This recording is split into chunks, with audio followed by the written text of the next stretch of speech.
는 김완식입니다. 반갑습니다.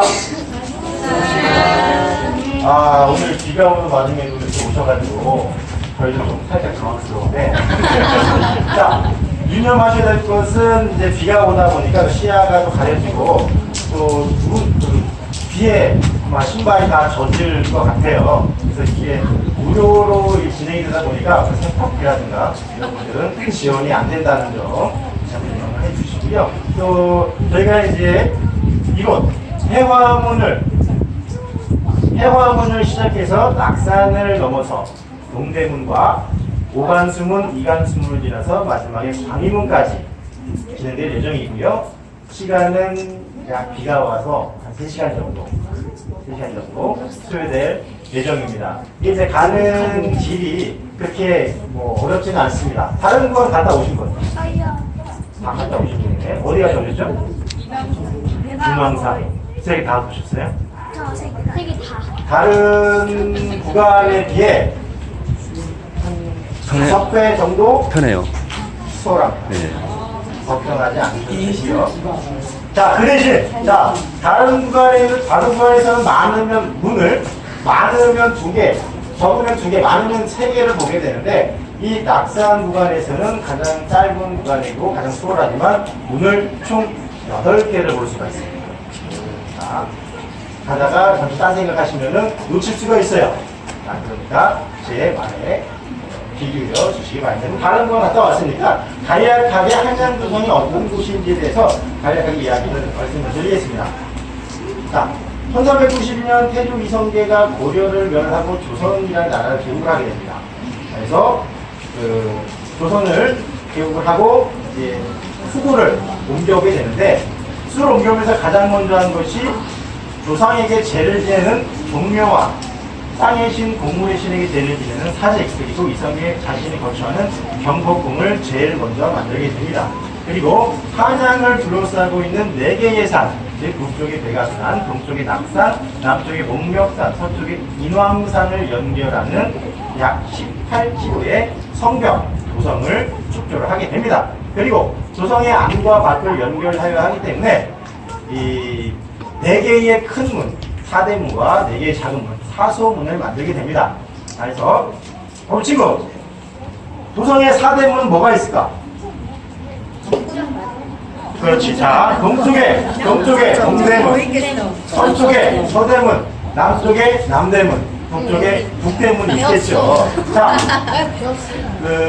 이성계가 새로운 나라 조선을 개국하면서 바뀐 것이 몇 가지가 있습니다. 첫 번째가 나라 이름이 고려에서 조선으로 바뀌었다는 것, 그리고 수도가 개경에서 이곳 한양으로 옮겨졌다는 것, 그리고 또 한 가지는 이 고려 시대까지만의 어떤 통치 이념이 불교에서 나왔다고 한다면 이 조선 시대는 불교를 철저하게 배척하고 유교를 받아들이게 됩니다. 그래서 유교의 4대 덕목인 인, 의, 예, 지를 이 4대문 안에 새겨놓음으로써 이 유교 사상이 조선상에 널리 퍼지도록 하였습니다. 그래서 인, 의, 예, 지, 동서남북으로 보시면 되고요.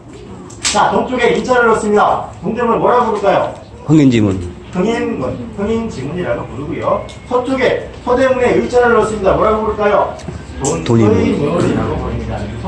남쪽에 남대문에 예자를 넣어서 숭례문, 그리고 북쪽에 북대문에 지자를 넣어서 숙장문인가요?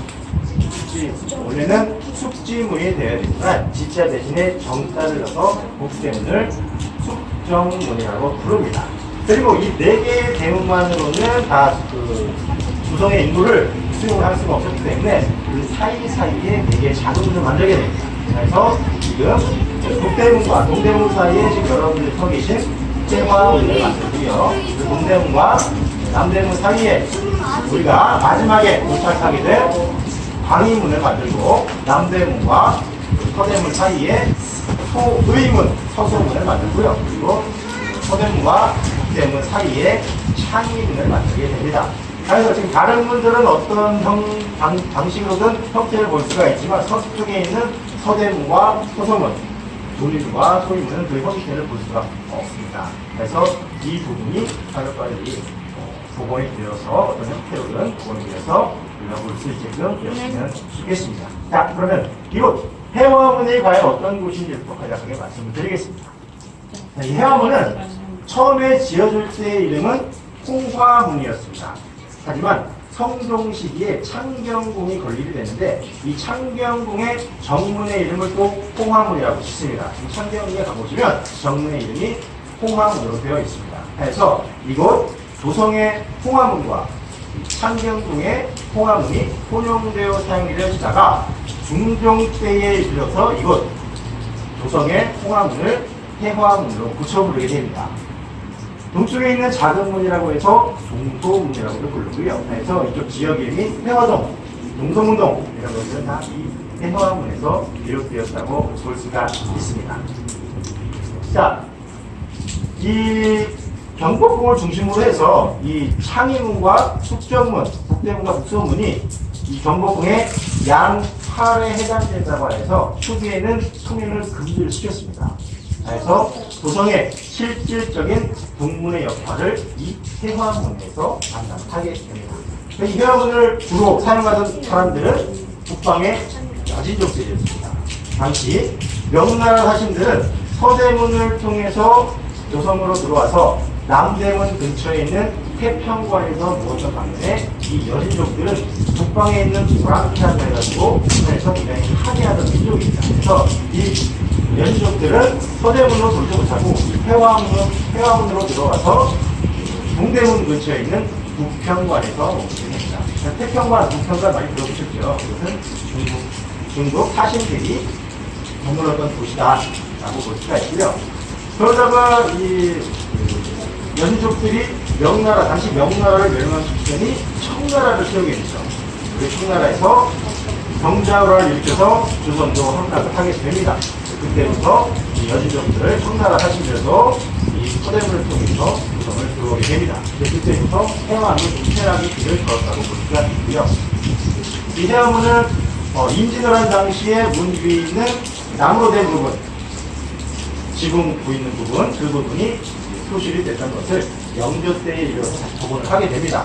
그리고 일제시대 때에 들어와서 보수할 수가 보존한 비용이 많이 들기 때문에 보존할 수 있는 돈이 없다고 해서 물로를 훼손을 하고요. 그리고 전차길이 난다는 정도하에 아래쪽에 왼쪽 여러 개 서 계신 양쪽 돌로 된 부분도 없어지게 됩니다. 그래서 실질적인 해화문의 위치는 바로 이곳이 아니라 이 길 한 가운데 있었다라고 보시면 될 것 같습니다.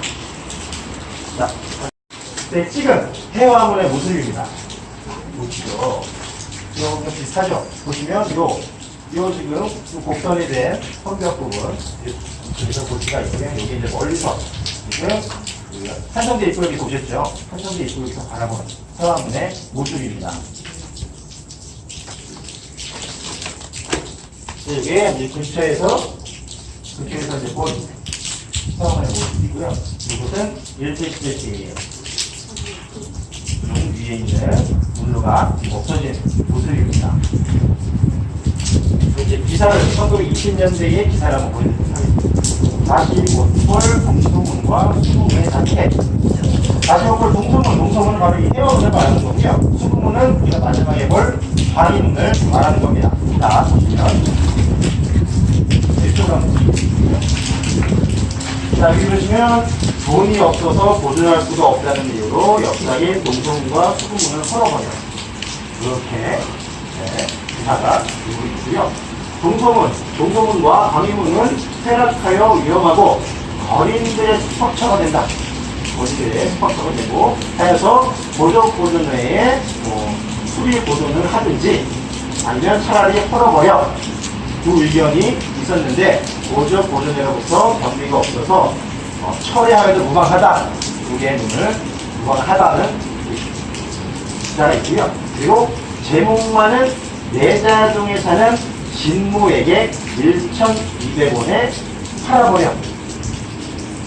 내자동이라고 하면은 경복궁역에서 서울중앙경찰청, 지방경찰청 그쪽 부분이 내자동입니다. 거기에 사는 진모 씨한테 위쪽에 나무로 된 나무 제목을 팔았다고 합니다.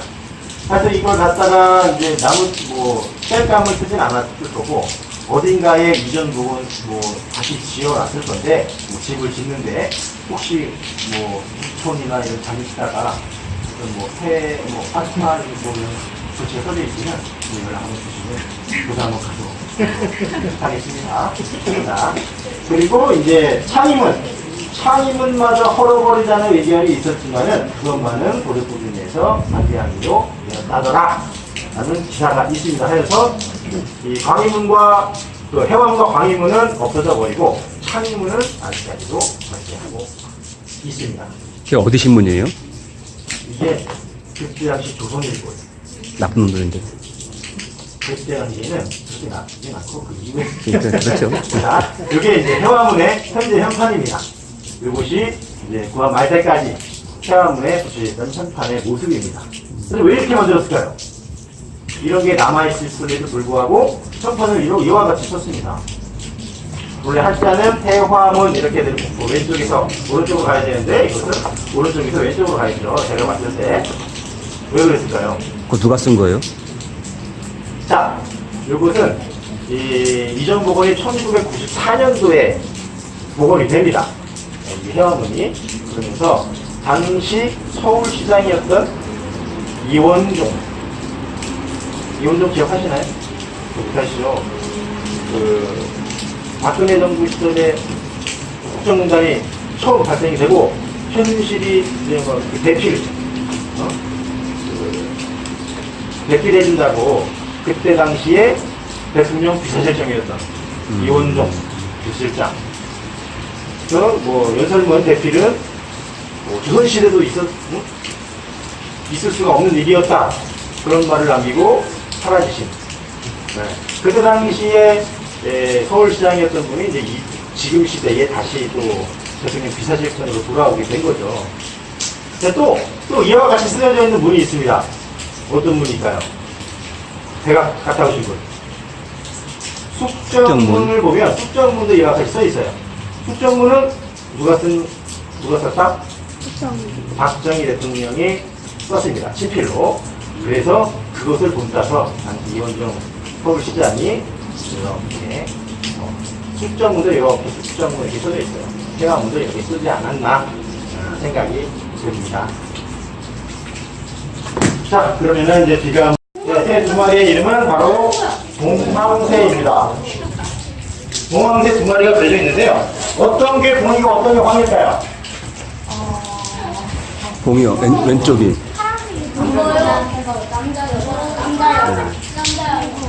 네, 그거는 아무도 모릅니다. 그 사람만 알겠죠. 자, 여기 이제 해화문에 현장에 봉황새 두 마리가 그려져 있는데 이것은 이제 해화문 밖에 새들이 그런 자만이 싸다고 합니다. 그래서 새들이 곡식을 많이 피해를 줬는데 이 새들의 으뜸인 봉황새 두 마리를 그려놓은 거죠. 이런 새들을 단절이고자 하는 풍부지리학적인 이념이 숨어있는 그림이라고 볼 수가 있습니다. 이걸 그려넣어서 실제로 새들이 혹시 피해를 줬을까요? 아니었을까요? 있어요. 그거는 그게 당시 팔지 않아가지고 모르겠습니다. 이렇게 오면 굉장히 빠른 길을 돌아왔죠. 이게 얼마 전까지만 해도 이 횡단보도가 없어가지고 다시 한성대 입구역으로 가서 지하도를 지나서 이쪽으로 다시 올라왔어요. 맞아요. 생긴 지 얼마 안 돼요. 네, 생긴 지 얼마 안 돼가지고 잘 오신 거예요. 그나마 조금 더 힘들게. 자, 이걸 보시면 굉장히 그때는 경사가 가팔렀다 라고 보시면 되고요. 지금은 그나마 좀 시대가 낮아졌다 해서 실제의 해화문의 위치는 이 길 한가운데 있었다. 그리고 이제 모든 문을 보게 되면은 이 앞뒤로는 가장 높은 곳에 문이 위치하고요. 좌우로는 가장 낮은 곳에 성문이 위치를 하게 됩니다. 그래서 동대문은 평지에 지어져 가지고 동대문만은 그렇지가 않은데 다른 문들을 보게 되면은 앞뒤로 있었던 곳을 위치를 보면 항상 경사가 지어져 있습니다. 지금도 이렇게 완만하겠지만 예전에는 더 가팔랐겠죠. 네. 그럼 이동하도록 하겠습니다. 과 가장 먼 곳에서 걸으셔야 됩니다. 그리고 또 위에 올라가서 장난치고 하면 이게 언제 무너질지 모르기 때문에 사망할 수가 있어요. 백악관간 갔다 오셨죠? 네. 거기 무너진 거 보셨나요? 네. 그것도 무너질 때 지나가던 시민이 다행히 깔리진 않았어요. 없어서 거기는 사람이 없는 부분이어서. 근데 여기는 사람이 많이 오기 때문에 되도록이면은 성벽과 멀리 떨어져서 뭐 금방 무너지지 않겠죠 뭐. 되겠습니다. 가짜들이 숨어 있습니다. 어디 있을까요? 여기 있고, 여기 있고, 여기 있고, 여기 있고, 여기 있고, 여기 있고. 여기까지. 이게 이제 굉장히 오래되다 보니까 이제 풍화장경에서 굉장히 많이 이렇게 허물지고 있어요. 그래서 이것을 뭐 특수한 재질로 해가지고 성벽과 아주 동일하게 모양으로 지금 해놨는데 보기 괜찮으신가요? 안 좋아요. 그렇죠. 네. 네, 요거는 이제 이걸 뭐 해놓고 뭐 추이를 지켜보는 것 같아요. 뭐 이게 반응이 좋으면 다 할 것이고 아니면 이게 이제 할 때 제가 와서 봤는데 시멘트 같은 거를 이렇게 발라가지고 이렇게 남들더라고요. 한 땀 정성들을 하는데 있습니다. 그 만들어지고 나서 총 3번의 큰 보수공사를 하게 됩니다. 최초 이제 그 태조 때에 만들어질 당시에는 약 70%가 돌이 아닌 토성으로 만들어집니다. 그래서 뭐 시간이 지나고 또 비도 많이 오고 이렇게 되면은 토성이 많이 허물어지겠죠. 그래서 조성의 기능을 할 수가 없었기 때문에 세종 때에 들어와서 대대적인 이 토성으로 된 부분을 석성으로 교체하는 보수공사를 하게 됩니다. 이 세종년간에는 이 조선 팔도에서 일반 백성들이 동원되어서 축성을 하게 되는데요. 그리고 또 시간이 지나게 되고 임진왜란과 병자호란을 거치면서 또 많이 허물어지게 됩니다. 하지만 병자호란 당시에 이 청나라와 맺은 조약 중에서 조선 안에 있는 성벽을 뭐 신축하거나 보수하는 것을 허락하지 아니한다라는 조항이 있었기 때문에 무너져도 보수를 할 수가 없었습니다. 그래서 숙종 때에 들어와서 이 청나라의 내부 사정으로 인해서 조금 조선에 대한 간섭이 좀 뜸해지던 숙종 때에 들어와서 아주 적극적으로 빠르게 보수공사를 하게 됩니다.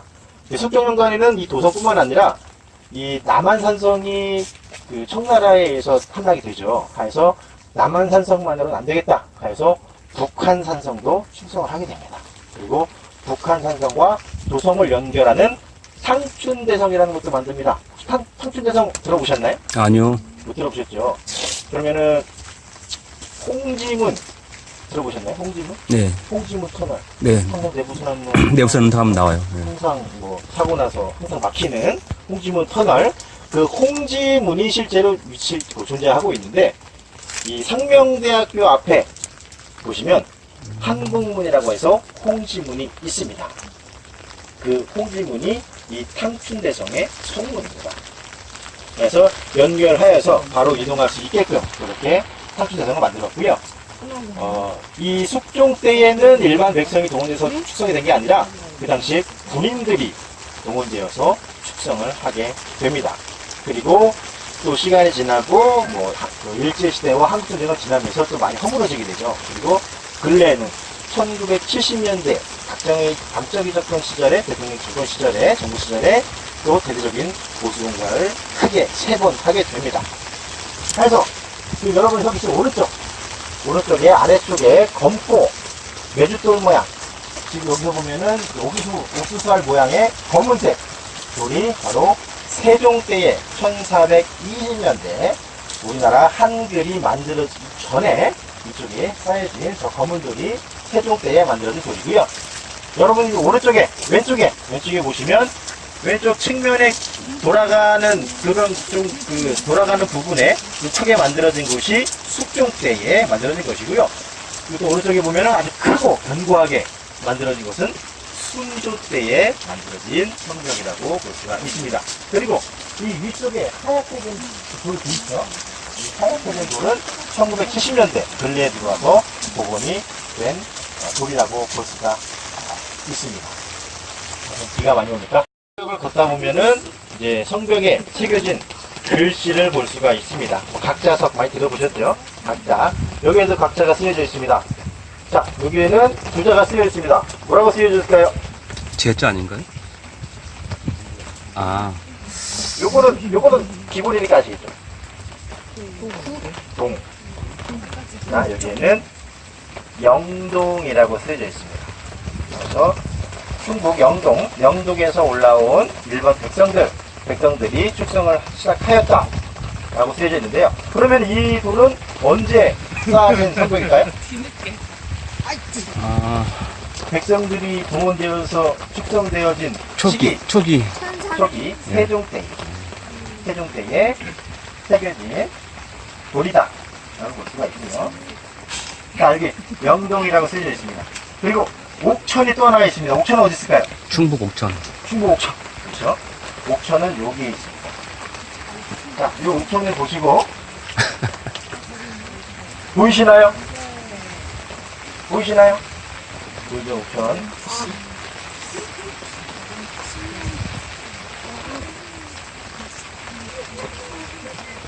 보시죠? 비슷하게 보이죠, 여기서는? 자, 옥천. 첫잔 보이시죠? 옥천. 보이시죠?